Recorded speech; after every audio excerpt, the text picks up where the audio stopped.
guys like knowing where your character goes? I mean, is that important? I used to, John Wells would, you could go get the basic idea of the season if you asked. And you'd go out to lunch with John and he'd tell you where it was going to go. And the last 2 seasons, I haven't asked. I like not knowing where it's going because of that very thing. You play it for what it is, you know? Yeah. A pound of high-quality methamphetamine, which this clearly is, worth 10 grand on the street.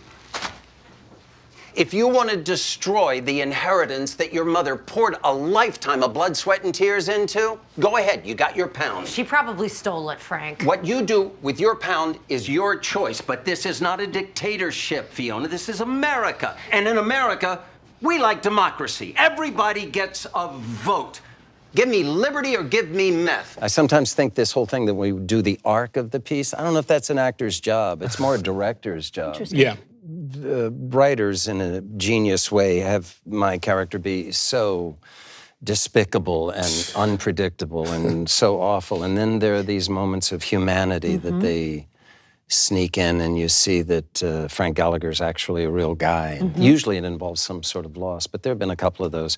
We did this thing where I was dying of liver failure for the whole season. I went on a diet, I lost 1 trillion pounds, and I spent a lot of the whole season on a gurney listening to people talk. And at any rate, I kept saying, I want to go to the bar, I want to go to the bar. And they said, you can't go to the bar, Frank.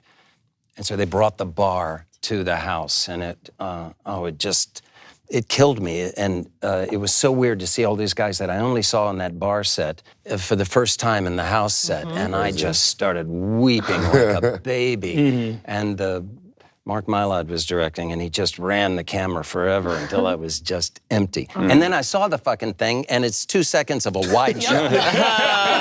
But everybody felt it.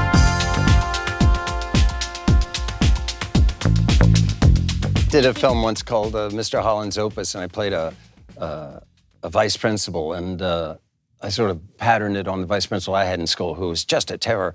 Anyway, it was this room full of 12-year-old kids, and I walked in, and Mr. Holland had lost control of it, and so I brought him up short, and I got a big, loud voice, and I scared the shit. And somebody started laughing, and I said, "You think this is funny?" And so these girls come up, and they go, "Are you really a vice principal?" And I said, no, I'm not. And they said, "Oh, what do you do?"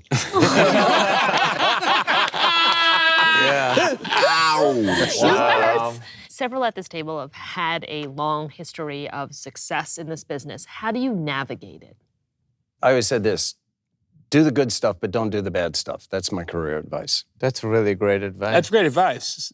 But how do you know good stuff from bad stuff before you're... You do when you read it. You do? But what if the bad stuff is like lots of money? That's never enough money.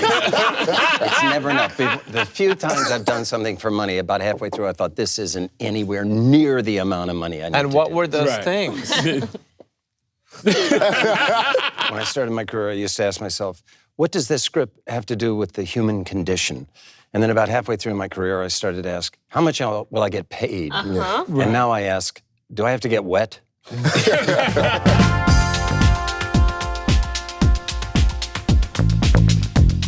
What is the most embarrassing thing that's ever happened to you guys as performers?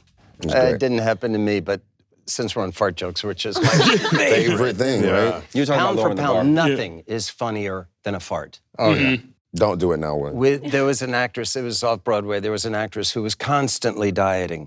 And we had a scene where the fireplace doubled as the headboard. So it was a fireplace, and then we would get in bed, and they would slide through, and now suddenly you're in a bedroom. So the 3 of us get under the blankets there, and she's in the middle, and she said, "Oh, I'm on a special diet." I said, "What?" And we pull the blankets up, and as we're sliding out, it was Christine Esterbrook was on the other side. This smell came up, and we both leapt out of the bed. I've never smelled anything like that in my life. Hi, I'm Ted Danson. Hey, I'm William H. Macy. What's up? Hey, I'm Anthony Anderson. I'm Kumail Nanjiani. Thanks for watching The Hollywood Reporter. Hold on YouTube. Be sure to hit subscribe for more videos. And find me on my YouTube channel. I don't have one, but I'm gonna get one after this now. It'd be under my name because I'm the only Anthony Anderson. Should be the only Anthony Anderson on YouTube. So okay, just look for me.